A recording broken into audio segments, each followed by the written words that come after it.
Ақтоған ауылдық округінің тұрғындары, бүгін міне өздеріңізбен алдынан бері келісілген жиналыс өтіп отыр. Жиналысқа бүгін Эко жауапкершілігі серіктестігінің өкілдері қатысып отыр. Ақтоған ауылдық округінің қоғамдастық мүшелері, ауыл тұрғындары және ветеринария саласының және учаскелік полиция инспекторлары барлығы қатысып отыр. Жиналысқа өздеріңіз білесіздер, алдында біз хабарлама жасадық. Жиналыстың тақырыбы Ақтоған ауылдық округінде орналасқан биохимиялық шұңқыр үшін қоршаған ортаға әсер етуге рұқсат алу, яғни экологиялық рұқсат алу. Жамбыл осы Меркі ауданы бойынша ең бірінші болып осы барлық талаптарға сай болған Ақтоған ауылдық округінің биохимиялық шұңқыры болатын. Соған құжаттарын жасап қазір бастап жатырмыз. Бағана бастап айтып кетті, қазір мал өліксіздерін әр жерге тастап кетуге болмайды. Басқа бізде ТГО бар. ТГО-ны қазір біз бүгінгі таңда аудандық ЖКХ бөліміне қарасты Кампозға Алатау су жылу мекемесіне бердік. Солардың балансында енді қазір мына биохимиялық шұңқырды біз мына аудандық ветеринария бөліміне бересек па деген ойымыз. Солған құжаттарын жазып жатырмыз. Енді қазір осыған экологиялық разрешениесінің рұқсаттамаларын алу үшін біз ЭКОКС жауапкершілігі серіктестігімен отырып, осы кісілердің қазір құжаттарын әзірлеуден жылдың аяғына дейін аяқтаймыз деген ойымыз бар. Енді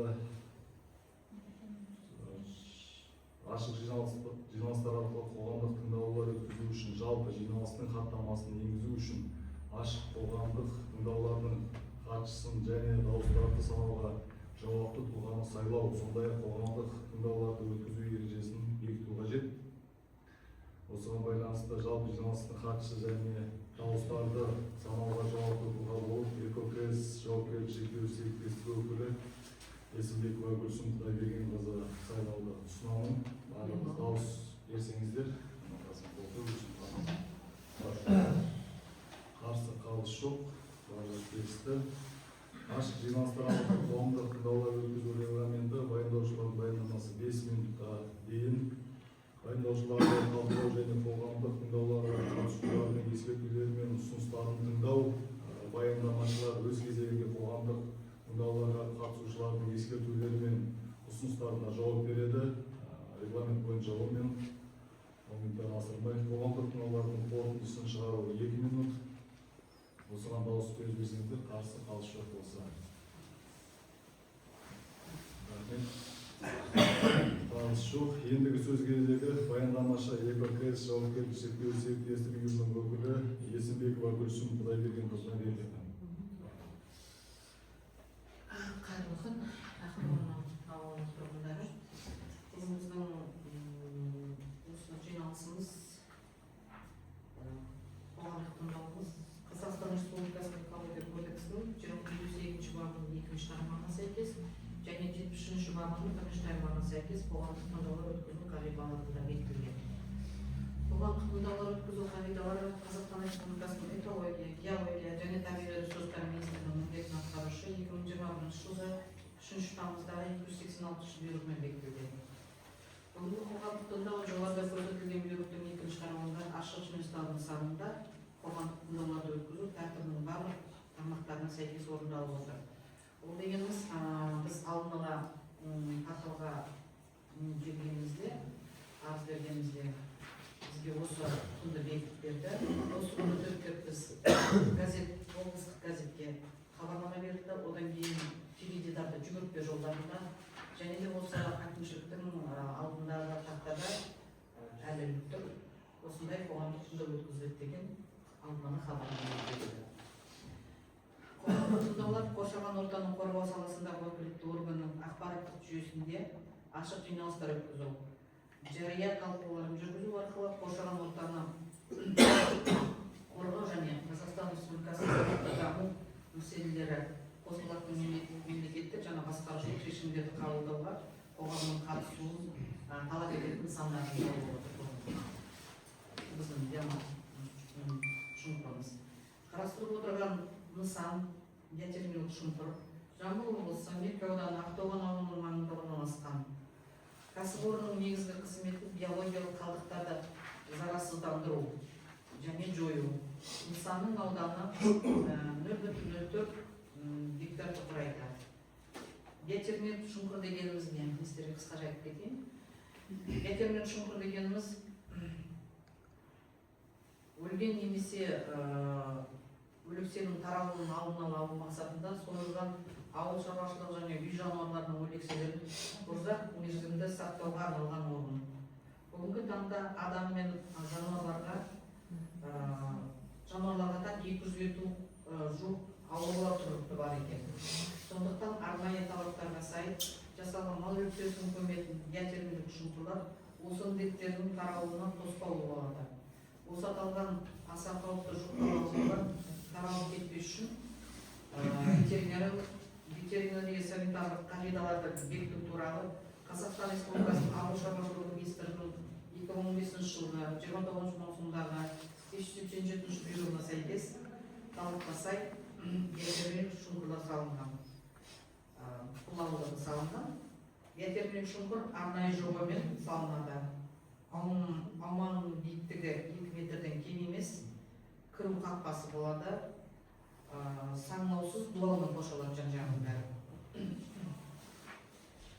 Дуалдың ішкі жағынан тереңдігі 1,5 метр, ені 1,5 метрден кем емес, белдік құрылғысымен қазып алынған топырақтан ор қазылады. Биотермиялық шұңқырлар құрғақ, жерасты сулары тереңде орналасқан және тұрғын үйлерден алшақ жерде салыну керек. Тұрғын үйден кемінде 1000 метр болу. Тұрғын үйдің несі біткеннен кейін 1000 метр жерде салынады. Биотермиялық шұңқыр мал өлекселерін, жануарлардың мәйіттерін қауіпсіз және тез ыдыратуға арналған құрылған. Шұңқырдағы термофильді бактериялардың тіршілік ету процесінде 65-70 градусқа дейін қызып, жылу бөліну есебінен жануарлар мен биоқалдықтардың мәйіттері залалсыздандыруға және жоюға арналған терең қазылған құрылған. Мұндай жоғары температурада патогенді микроорганизмдерді жойып, ыдырау процесін 35-40 күнде болады. Ыдырау процесін иіссіз біртекті компост күзетте көптеген микробтардың тез өлуін қамтамасыз етеді. Термофильді бактериялардың және шіріген микроорганизмдердің әсерінен анаэробты ыдырау нәтижесінде атмосфераға биогаз бөлінеді. Биотермиялық шұңқыр қоршаған ортаға атмосфералық ауа ластауына теріс әсер етпейді. Шұңқыр ылғалға және ыстыққа төзімді материалдардан жасалған типтік жобаларға сәйкес салынған. Герметикалық қақпағы болады және ауа ағынына арналған тесіктер бар. Мал өлекселерінің ыдыраған бөліктерінің жерге түсуіне жол бермеу мақсатында құдықтың түбін және қабырғаларын бетондау көзделеді. Шұңқыр металл қақпақпен жабдықталған. Қазақстан Республикасының 2021 қаңтардағы нөмір 400 экологиялық кодексінің 2 қосымшасының сәйкес осы биологиялық әсер ету залалсыздандыру жөніндегі операциялар жүргізілетін объекттер екінші объект болып саналады.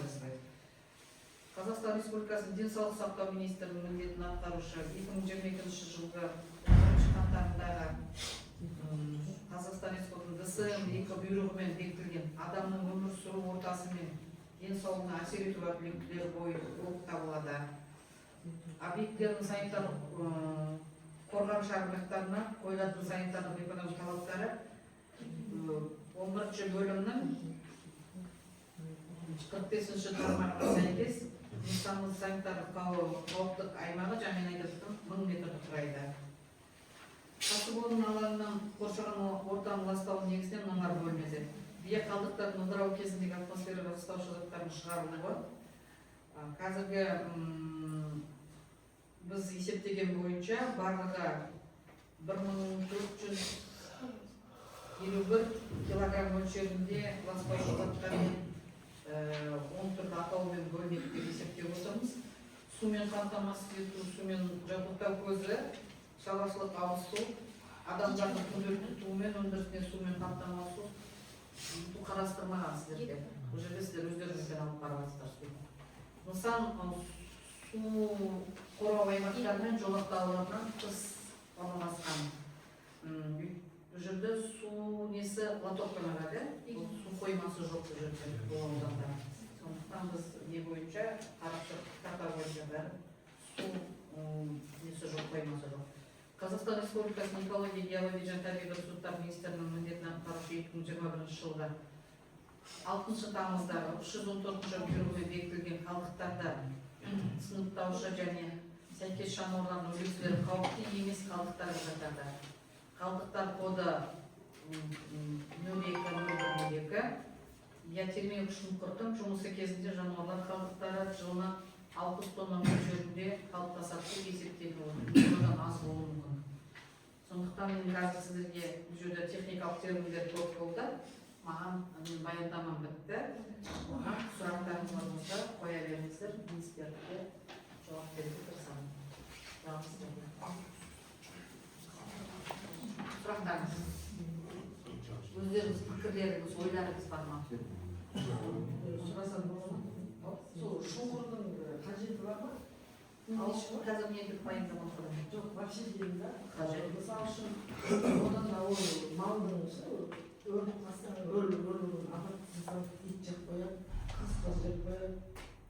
Қазір мен айтып сосын сүйектері, мысалы үшін баяғыда біз сақтап өткенде бізге бүйтіп айтатын. Сүйектер олар жылдар бойы жатады да, шірейді, сосын жерге босқыр болады деп айтатын да, өзінің несімен бізге кезінде түсіндіреді. Өліп қалған мал барлыққа меніңше чем шұңқырға үйіп, оны сасықтармен қойып, мал жеп қойып, ит жеп қойса, асқар жеп қойса, мен баяндамада айтып кеттім, 200 түрлі вирусты ауру бар соны тарайтын мал өлікселерінен. Ал сол 200 вирусты біреусі асқынып кетіп, бір ауыл тұтас, бір ауыл бірақта да қырылып қалса, сүйектің бізге қажет не болады? шұңқырдан тарамайды.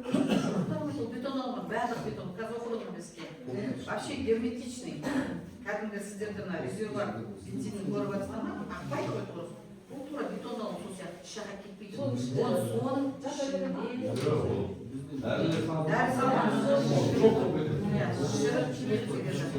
ауаға да шықпайды ол несі иісі. Егер далаға тастасаңыз, өлеңсен қандай иіс шығады? Оның ішінде кішек бар, қарықтар әрқайсысы іріген сайын топыраққа кетеді. Топырақ кетеді, жер асты суына кетеді. А жер асты суын біз не істейміз? Бізде кашковый галка бар ғой. Кашковый галка болатын нәрсе біз не істейміз? Жеміз, ауылдың бәрі циклдық процесс. Сонымен келеді. Я болмаса итіміз ақ біледесің. Итіңіз ит, үйге келеді, баланың ойнайды, соны жұғады. Сондықтан ол далаға тастауға қазіргі талап бойынша қажет емес. Біз одан да басқа нәрселерге көңіл бөлейік. Денсаулығымызға. Денсаулық ең басты нәрсе. Тағы басқа сұрақтарыңыз бар ма? Иттер өліп қалса ше, мысалы үшін Итті де бар тастайды. Итті де бар тастайды. Бәрін апарып мысық, тауық, сиыр, қой, жылқы, тағы не бар? Үйде не бар? Үй жануарлары оны есептелген бәрі де биотермиялық жануарлар. Қазір енді басқа да сұрақтарыңыз бар болса, Рұқсат береді. Ол біз өлікшілерді біздің ауылдан төмен жаққа бару болмайды ма? ол жер бөлу несінде актісін кезде барлық жақ қарастырылып, төменгі жаққа барған кезде сол не береді сізге? Неге десеңіз, біздегі ауылдарда ведровой ауыл дейді бері қарай келеді. Енді қанша дегенмен өліксе ғой. Олар залалсыздыраса бәрібір ол мына жоғары жақтан көріп бізге мына төменгі бір жерлерден болса Біз оны нетіп зерделеп көрдік, төменгі жақта өзіңіз білесіздер, жер асты сулары өте жақын. Оған біз экологиялық рұқсаттама алуды өтеміз. Өйткені 2 метр көктем кезінде 2 метрді қазсақ, су шығып кетеді жер асты сулары жерде. Ал бізге ол үшін 10 метр терең керек. Ол кезде біздің төбеге отырған себебіміз де сол. Өйткені көктем кезінде жер асты сулары көтеріліп, сол жер жасыл суларына жетпеш үшін ертең мысалға барлығымыз су ішіп отырып соған байланысты біз осыған байланыстырып әдейі басқа опыттарды қарай отырып төбеге орналастырған. Данияр, сен түсінген жоқсың. Бұл біздің ауылдағы жоғары жақтағы ол все равно бұл сіңетін болса, жерге төмен қарай сіңетін болса, 2 метр болсын, 3 метр болсын, таудағы бізде ағын сулар жер бетінде өзі көрсетілген қанша метрден кейін бізде әрі 1 метрде, 3 метрде, 8 метрде, 20 метрде таудың астындағы өзендер ағып жатқан сулар бар. Бізге көрінбейтін қазір. Бері қарай жоғарыдан төмен түскен сайын ол төмендей береді. Ал мынау енді Қаздихан жақта су кішкене жоғары болды. Потому что жоғары шығып келеді. Бізге ауылға жақын осы төңіректерде осы жақта мысалы ондай істеуге болмайды. Жер актісін таңдау кезде бұның бәрі қарастырылады. Жердің бағыты, топырақтың қандай несі бар, тасты жер ма, тассыз жер ма, жаңағы Данияр бұның бәрі не жасайды, барлау жасалынады, соның кейін береді, жай ғана мына жерімізге болады деген немен тұжырымдармен жасалынбайды. Біз қанша неден көріп жатырмыз, оған жұмыс жасауға ыңғайлы ма, ыңғайсыз ба, сіздерге бұл қазіргі тұрған жер не үшін оны жоғары жақ болды ма, сол үшін? Жоғары жақ оның тура ауылдың үсті ғой. Ауылдың үсті болғанда бұл жерде не иіс шықпаса, не жерге сіңбейтін болса, не герметичный болса, сіз қалай не отырсыз? Егер басқа мындай күкірт заводы бір нәрсе салынса, сіз айтыңыз, жоғары жақта ауылда болмайды, маған төмен қалып кетті. Ол завод тұрады. Бұл нысан сіздердің әлеуметтік несі маңызы зор нысан болғаннан кейін соның бәрі қарастырып салынып отыр. Сондықтан мен басқа сізге жауабым жоқ. Тағы басқа сұрақтарыңыз бар ма? Жоқ, бәрібір бізде 5 жылдың ішінде бізге ойланған жоқ, что бізде жоғарыдағы көшедегі тамдар салынып кетеді деп ше. Жоғары жақта. Енді 5 жылдан кейін может сол сіздер істеген жерге может жаңа қазіргі бізге неге жетіп баруы мүмкін. Жоқ, оның санитарлық аумағы бар.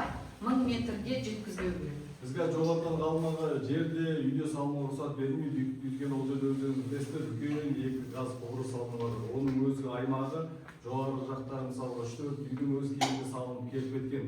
Бізге қазірден жер беруге ешқандай мүмкіншілігіміз жоқ, бере алмаймыз да. Өйткені бағанағы газдың да өзі бер жақта өтіп жатқан аймағы бар, 500-600 метрге дейін жетпеу керек. Ол төмен қарай, кейін елді мекен төмен қарай болмаса, батысқа, шығысқа жылжымаса, жоғары қарай ешқашан жылжымайды. Рахмет көп, енді келіспеушілік жоқ. Бұл жоба экологиялық нормаларға сай және ауаның ластануын қауіп төндірмейді. Барлық ұсынылған материалдар қолжетімді және түсінікті болды. Қатысушылардың шешімімен қоғамдық тыңдаулар өтті деп танылды. Барлық қатысушыларға өз пікірлері үшін алғыс айтамын. Барлық атылған ұсыныстар мен сұрақтар хаттамада ескертіледі және мемлекеттік экологиялық сараптаманың қорытындысы бойынша тиісті шешім қабылданады. Барлықтарыңызға қатысқандарыңызға үлкен рахмет. Амандықта